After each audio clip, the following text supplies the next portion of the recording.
Esdras capítulo 7 versículo 27 dice de la siguiente manera, lo leemos en el nombre del Padre, del Hijo y del Espíritu Santo.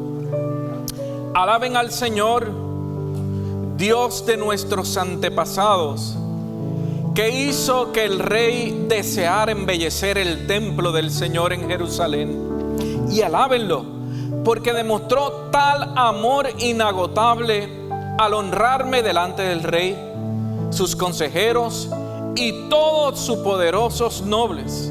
Me sentí alentado, porque la bondadosa mano del Señor mi Dios estuvo sobre mí. Señor, gracias por tu palabra viva, eficaz, más cortante que una espada de doble filo. Señor, te pido que hables a nuestros corazones, que nos alentes, que no importa la comisión que nos das, Señor, nos atrevamos a ir delante de ti, porque si tú eres con nosotros, ¿quién contra nosotros? En el nombre de tu Hijo Jesús. Amén, amén y amén. Pueden tomar asiento, mis queridos hermanos y hermanas. Dios elige, Dios promete y Dios se compromete. Lo que hemos estado hablando durante todo este año, y qué bendición que podemos llegar comenzando septiembre a Esdras, un libro hermosísimo, un libro que usted puede leer esta semana y que yo le invito a que así lo haga. La teología de este libro es que Dios es soberano y utiliza a quien quiere. Usted lea este libro desde ese propósito y esa misión de Dios, que nosotros entendamos. Dios es soberano, hace lo que quiere y elige a quien quiere para cumplir su soberana providencia sobre la vida de cada uno de nosotros. Cuando nos vamos al libro de Esdras, yo le puedo hacer la pregunta y decirle: ¿qué pasó con el pueblo? Pecó, se alejó, como lo hemos hecho desde el principio, casi todas las predicaciones, y le he dicho, no piensen que un día se arrepienten y al otro día ya pecaron. La realidad es que cuando vamos de libro en libro, vamos pasando más de décadas, vamos pasando, podría ser 100, 200, 300 años de una historia a otra. En este caso nos encontramos con un pueblo alrededor del 500 al 600 antes de Cristo. Un pueblo que había sido llevado a Babilonia, había sido desterrado de Jerusalén, había sido destruido el templo. Ustedes recuerdan, ¿verdad? Los babilónicos, Nabucodonosor. ¿Cuántos pueden decir esa palabra como yo? Llevo 20 años practicándola y yo creo que es la primera vez que me sale bien.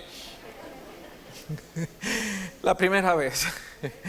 Y entonces, ese pueblo es desterrado. Sus escribas, sus sacerdotes, sus levitas. No había un centro de adoración. El templo había sido destruido, había sido dañado por la invasión de los babilónicos. Pero Dios, allí desde el destierro, allí desde lo lejos, comienza a despertar para cumplir su propósito. ¿Y usted sabe a quién levantó? Vaya conmigo a Esdras, capítulo 1, versículos 2 y 3, y usted verá desde el principio cómo Dios elige a quien quiere, lo compromete y cumple lo que le promete. Esto dice Ciro, el rey de Persia. Ya Persia, los medo-persas habían controlado los babilónicos y comenzó otro nuevo imperio mucho tiempo después. Dice Ciro: el Señor mi Dios del cielo me ha dado, Esdras capítulo 1 versículo 2, me ha dado todos los reinos de la tierra. ¿Usted está escuchando bien? Está diciendo que un rey pagano está dándole la gloria a Dios, porque si no es por Dios, él no hubiese podido derrocar a los babilónicos, a los egipcios y así también a los romanos que se desarrollaban en esa época. Dice: Dios me permite ser el emperador, el que domina en toda esta región. Es impresionante. Pero miren cómo dicen, yo espero que tengan sus Biblias digitales, la que usted tenga. Mire qué interesante dice: me encargó que le construya un templo en Jerusalén. ¿Usted escuchó bien? Ciro. Ahí no está diciendo el profeta. Ahí no está diciendo Moisés o Isaías. Ay, no está diciendo el profeta Joel. No. Dice que el emperador, Dios se le reveló. Y Dios le dijo: deja que mi pueblo vaya a levantar un templo, una casa de oración. Querido hermano, a mí me llena de emoción saber que los planes de Dios se van a cumplir y que Dios va a hacer, va a escoger, va a hacer lo que sea para que esta palabra profética sea realidad. A mí me gustaría que le demos un aplauso al Señor por su fidelidad. Le demos un aplauso al Señor porque no importa los imperios que se levanten, Dios tiene la última palabra. No importa cuántas armas nucleares o cuántos presupuestos o cuánto amedrenten, Dios utilizará a los reyes de esta tierra para cumplir su palabra. El templo era el lugar de reunión donde moraba la presencia del Señor en la antigüedad. Un pueblo sin su templo, su tabernáculo, allí donde era un pueblo ausente de la presencia de Dios. Era un pueblo que le dolía no poder adorar al Señor, llegar hasta los atrios y presentar como el salmista nos narra y nos dice que me encanta, yo prefiero estar un día en tus atrios que 1000 fuera de ellos. Allí Dios comienza a dar los recursos que necesitaban para reedificar el templo, para que el pueblo tuviera donde adorar al Señor. ¿Qué es lo primero que ocurre cuando Dios da una ordenanza? La gente que está en contra comenzaron a construir, comenzaron a reedificar. Cuando usted lea Esdras del capítulo 1 al capítulo 6, es un libro, y del capítulo 7 en adelante es otro libro. Usted se va a dar cuenta cuando lo esté leyendo. Cuando lo esté leyendo se va a dar cuenta que el capítulo 7 en adelante de Esdras es como leer Segunda de Crónicas, los primeros 2 capítulos. Se entienden que eran unos libros juntos y se fueron dividiendo. Aunque no llevan una cronología histórica, sí llevan un mensaje muy importante para la iglesia. Lo primero que sucede es que cuando Dios convoca a alguien, se levante resistencia. Hermano, cuando usted esté obrando y usted esté trabajando para la obra del Señor, no se preocupe cuando la gente empiece a criticar o a ponerle la piedra de frente o a decir. Lo importante que tenemos que tener en nuestros corazones es la convicción que Dios nos ha llamado. Que es Dios el que nos exige, que es el Dios el que nos dice lo que vamos a hacer. No se deje llevar por lo que el mundo quiere decir. Dice, si es de Dios, hermano, no va a haber nada. Eso va a ser como una autopista. No es verdad. El pueblo de Dios siempre estará amenazado por el enemigo. El enemigo nunca estará contento que la iglesia avance. Nunca, hermano. No deje que eso sea una señal. Al contrario, cuando le tiren piedras. Mire, en la iglesia que yo me crié, el techo era de zinc. Y cuando empezábamos a cantar Cristo rompe las cadenas, por media hora, como a los 40 minutos nos tiraban piedras. Era bien chévere, era como para el director, ya puedes ir bajándole 2. Capítulo 4, versículo 21. Emitan órdenes para que esos hombres dejen de trabajar. Versículo 21 del capítulo 4 de Esdras. ¿Qué hacen? Los poderes hablan, un rey con otro rey. Ese pueblo no te va a pagar las contribuciones. Ese pueblo no se va a subordinar, sino al contrario, va a ser una revolución. Ese pueblo va a ser, siempre ha sido revolucionario. No los dejen que reconstruyan las murallas. Nehemías predicará el próximo domingo el pastor Raciel. No dejen que levanten el templo. No dejen que restauren el culto porque son muy poderosos. Deténlos. Déjalo mejor en el cautiverio. No importa lo que nosotros tengamos que enfrentar, ¿sabes qué? Dígalo como lo dijo Pablo en 2 de Corintios, porque esta leve tribulación momentánea produce en nosotros cada vez más excelente y eterno peso de gloria. No importa la tribulación que enfrente, no importa la crisis que enfrente, créele al Señor que esa crisis será de bendición para tu vida y para la vida de cada uno de nosotros. Enfréntelo con realidad. El mundo ve por vista lo que puede ver, Pero nosotros los cristianos, ¿qué? No nos dejamos llevar por lo que vemos, sino por lo que la fe produce en nosotros. Una certeza de que Dios ha llamado y Dios ha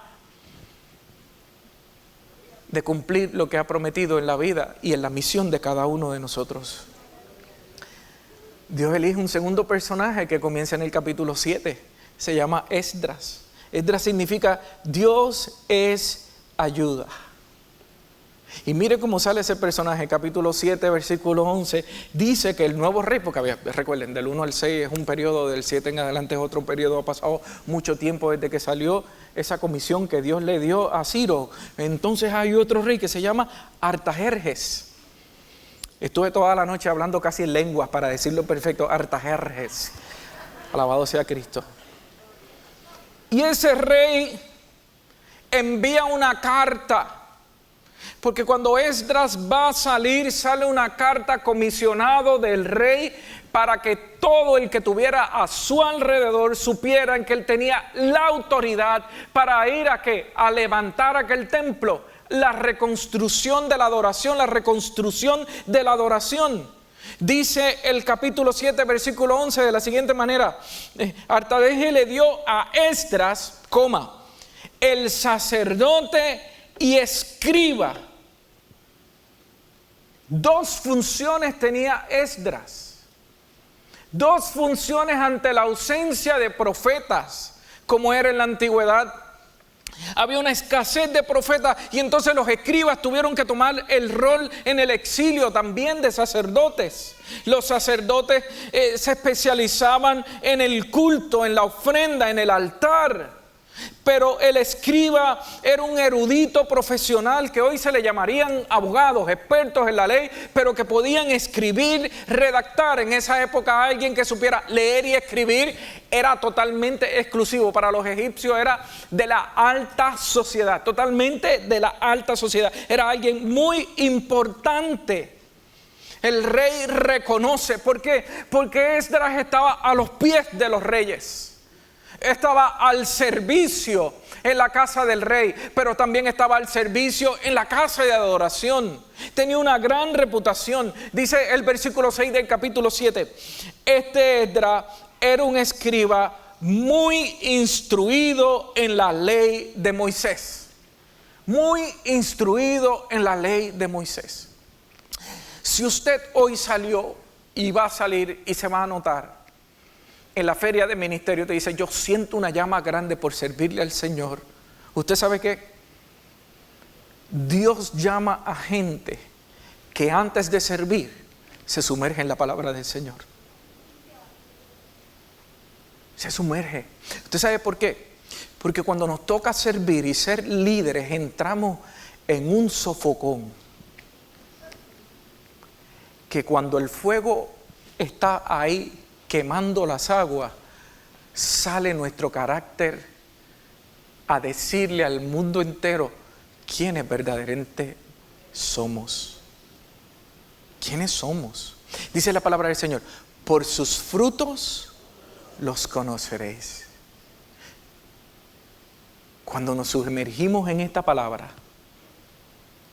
comenzamos a aprender cómo es Cristo para yo ser como Cristo.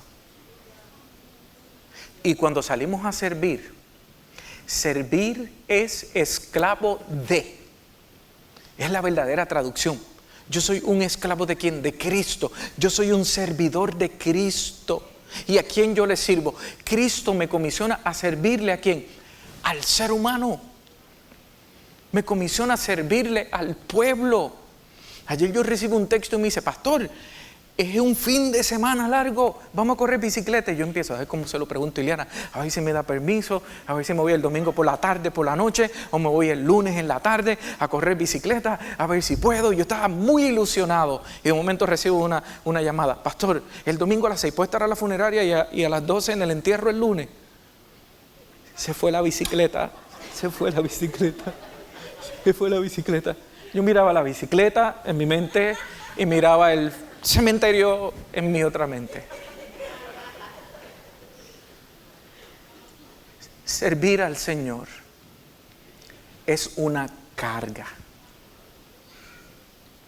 Y no hay ningún pecado en que los servidores del reino sientan cargas. Cuando no sientas carga, algo no estás haciendo bien. Sientes la carga del dolor del que está fuera de Cristo. Sientes la carga del que se ha alejado del Señor, del que fue criado en el Evangelio y ahora está al garete, está fuera. Sientes la carga y sientes el dolor del que sufre. Sientes la carga y el dolor del enfermo. Es como decía, bienaventurados los que lloran con los que lloran y los que ríen con los que ríen. Sientes la carga cuando Dios comisionó a Esdras, ¿a través de quién? Del rey. Número 1 fue que dio testimonio, dice, versado en la palabra del Señor, entendido en la palabra del Señor, tenía conocimiento de Dios. Por eso las puertas se abrieron para una gran comisión, ir a restaurar el templo, ir a hacer algo nuevo allí en Jerusalén. No escogió a alguien que ignora, sino a alguien que se deleite en la palabra del Señor. Dios ha abierto puertas en la iglesia para que nosotros tengamos la ayuda de seguir creciendo en la palabra del Señor. Aprovéchalo, líder. Aprovéchalo, hermano, que Dios te está llamando. Aprovéchalo. Es muy instruido en la ley de Moisés. Y usted sabe que cuando nosotros nos paramos a leer esta palabra o exigir a otros y nosotros no vivimos de esa misma manera, eso se ve rápido, eso se nota rápido, eso se identifica rápido. Y no lo digo yo, lo dice Jesús. Dice que en Mateo 23, dice, Jesús estaba hablando con los líderes, con los escribas, con toda esa gente, saduceos, y de momento cuando se queda solo con los discípulos, le da una gran información. ¿Sabes cuándo? Cuando entró al templo, dice que preparó unas sogas de cuero para purificar el templo y comenzó a volcar las mesas de los que vendían cosas injustas y eran opresores para aquel pueblo. Comenzó a purificarlo, comenzó a sanar aquel lugar y dijo, mi casa será casa de oración, será llamada casa de oración. Pero cuando salió de allí dice que se fue al Monte de los Olivos. Son 2 montañas, una de frente a la otra. Y el Monte de los Olivos está a la altura donde podía ver el templo. Y cuando está de frente al templo, le dice a sus discípulos, voy a destruir el templo. Y en 3 días lo voy a reconstruir. ¿Cómo harás eso? ¿Cómo lo podrás hacer? Un evento que sale en los 4 evangelios, incluyendo Juan. Un evento verdadero con múltiple atestación que nos dice, eso sucedió. Jesús prometió que destruiría el templo y que lo iba a reconstruir. Que no iba a ser llamado un falso profeta, que se paraba como los escribas a exigir, pero no podía cumplir, sino al contrario, Él cumplió cada una de estas cositas. Sus discípulos le dijeron, ¿cómo tú puedes hacer eso si se tardaron más de 40 años en construir el templo? ¿Cómo lo vas a hacer? Dice, porque no han entendido que yo no moro en templos hechos por hombre. Yo moro en el corazón, en el templo que construyó Dios. Que donde yo quiero reinar es en el corazón, en la vida de cada uno de nosotros. Hoy podemos hacer un llamado aquí y volcar todos estos bancos, tirarlos y romperlos y traer cosas nuevas y llenarlas de aceite y santificar eso. Eso no va a hacer nada, porque en este templito no mora el Señor. El Señor mora aquí en este corazón, en este templo, todos los días de nuestra vida, todos los días. Jesús vino a esta tierra. Y cuando vino a esta tierra, ¿sabe qué vino? A reconstruir el templo de nuestro corazón. Porque el mundo se apartó de Dios y nuestra adoración se hizo secular, secularizada. Están nuestros valores. Hermano, de momento nosotros comenzamos a acomodarnos a los tiempos de ahora. De momento comenzamos a compartir lo que el mundo hace, pero somos aleluya. De momento comenzamos a dañar el centro de adoración por lo que el mundo está ofreciendo. Y la adoración verdadera ha menguado, porque el mundo se ha mezclado con lo que el enemigo está ofreciendo y no nos hemos dado cuenta cuán lejos estamos de la presencia del Señor. Aquel pueblo fue capturado por el imperio porque estaban lejos de Dios. Aquel pueblo estuvo 70 años en cautiverio porque doblaron sus rodillas a Baales. Aquel pueblo no escuchó a la voz de Dios porque comenzaron a escuchar la voz del enemigo que entretiene la vida de cada uno de nosotros. Pero Dios, en su misericordia, comenzó a proveerle al mundo lo que no merece. Envió a su Hijo. Llegó a la tierra y dijo: ¿sabes qué? Entraré en el corazón de cada uno de ellos y voy a destruir el templo pagano. Voy a destruir el templo a Baales. Entraré en el corazón de cada uno de ellos y comenzaré a restituir y a dar la nueva reforma de la verdadera adoración. Hoy no es Esdras. Hoy es Cristo Jesús.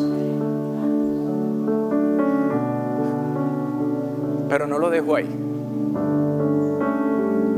Y aquí es donde nos atornilla bien fuerte a cada uno de nosotros. Cuando se fue ahí, le dijo a los discípulos: yo me voy y les enviaré al Espíritu Santo, al Consolador, que estará con ustedes y morará en la vida de cada uno de ustedes. ¿Sabe qué? Me voy, no estarán solos, pero ustedes podrán hacer cosas mayores de las que yo hice en este poco tiempo. No es que, ¿sabes?, levanta un paralítico y ahora nosotros vamos a levantar 50 paralíticos. Eso no es lo que quiere decir. Es que tenemos más tiempo para nosotros hacer más y más y más. En sus 3 años de ministerio, Dios escogió la iglesia por la locura de la predicación y comenzó, y llevamos más de 2000 años predicando y haciendo más y más y más y más. Pero para este tiempo donde están comprometidos los valores del pueblo de Cristo, nos está llamando a cada uno de nosotros.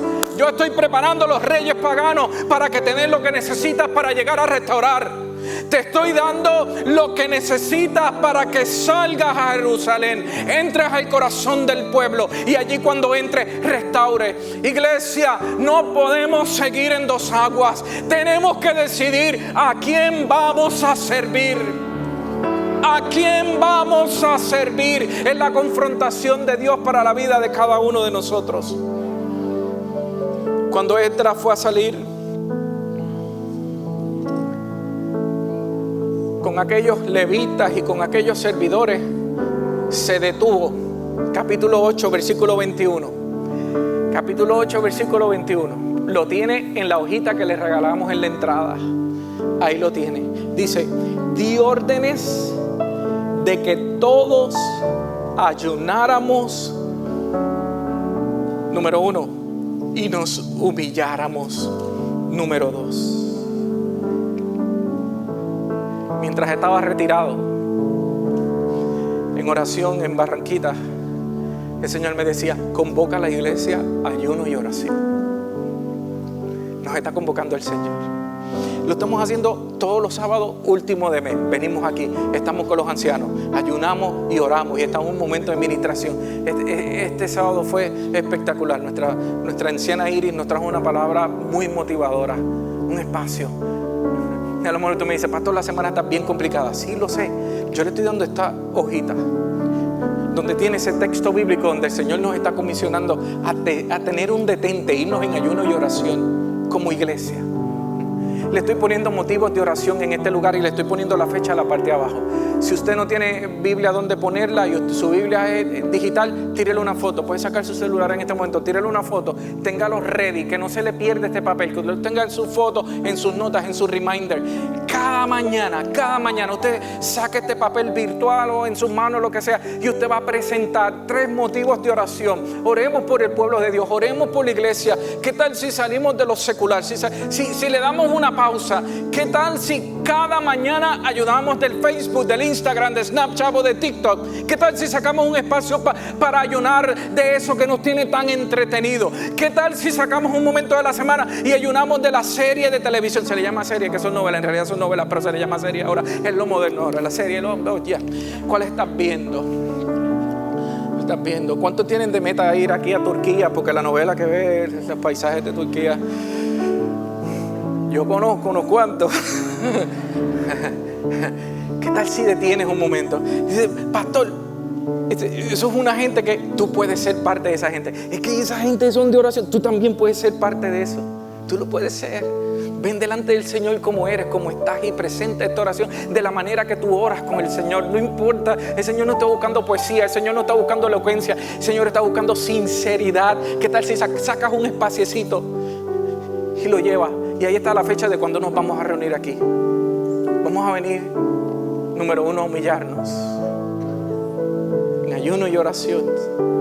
Padezco del azúcar, pues está bien, ayune de lo que lo aleja de Dios, de lo que lo aparta de Dios. Y número 2, dice, vamos a orar, véalo ahí en el capítulo 8, versículo 21, para que nos dé un buen viaje. ¿Para qué? Para que la misión que Dios nos ha dado se cumpla en bien. ¿Usted sabe lo que sucedió? Que ellos iban contra enemigos y ellos no le pidieron seguridad al rey. Léalo la semana, está bien interesante, está súper interesante la lectura. Dice, yo no le voy a pedir ahora al rey que nos mande soldados para que nos protejan el camino, así que oremos para que vayamos, porque yo le dije al rey que no me hacía falta soldados, porque la poderosa mano de Dios es más que suficiente.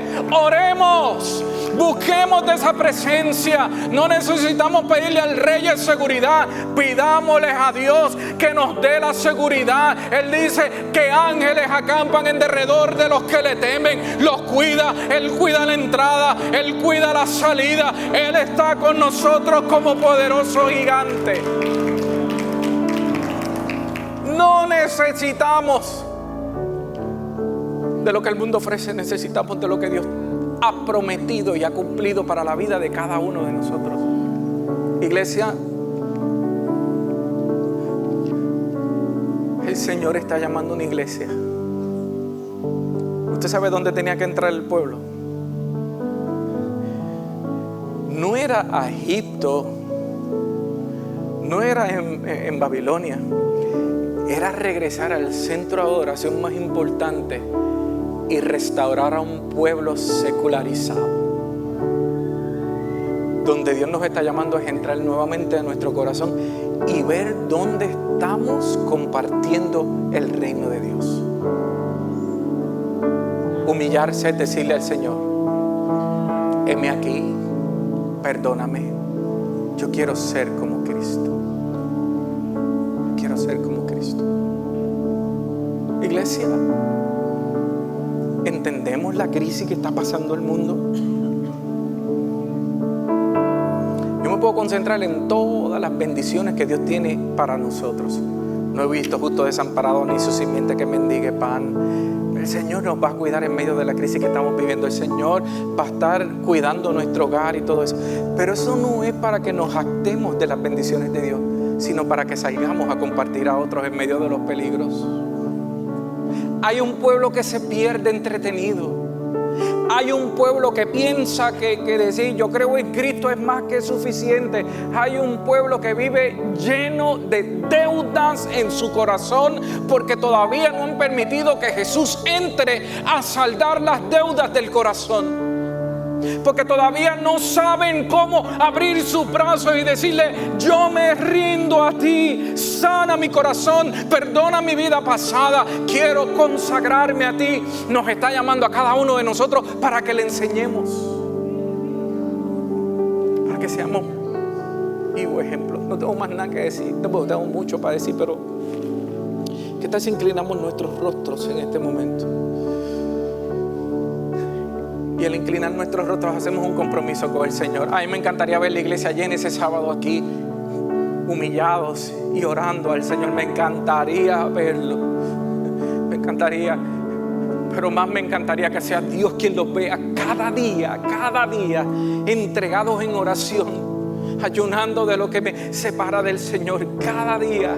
¿Qué tal si haces ese compromiso con el Señor? Yo no sé si hay alguna persona que ha venido por primera vez o ha estado viniendo y hoy quiere aceptar a Jesús como su Salvador, reconciliarse con el Señor, con levantar tu mano donde te encuentres. Ya estás haciendo esa acción de fe pública. Habrá alguien que nos acompañe por primera vez y levanta su mano y dice: yo quiero recibir a Jesús como mi Salvador. Alguien que hoy ha sentido de esa paz que sobrepasa todo entendimiento. Si todos somos de la casa, entonces Dios nos está llamando a cada uno de nosotros. No es salir de nuestra profesión y de nuestro negocio, es que en nuestra profesión o en nuestro negocio, allí donde nos encontremos, podamos ser Esdras, instruidos en la palabra del Señor, con testimonio de Dios, allí en la Jerusalén donde Dios nos ha puesto para ser de bendición a otros. Pero es buscándolo en espíritu y en verdad. Buscándolos en espíritu y en verdad.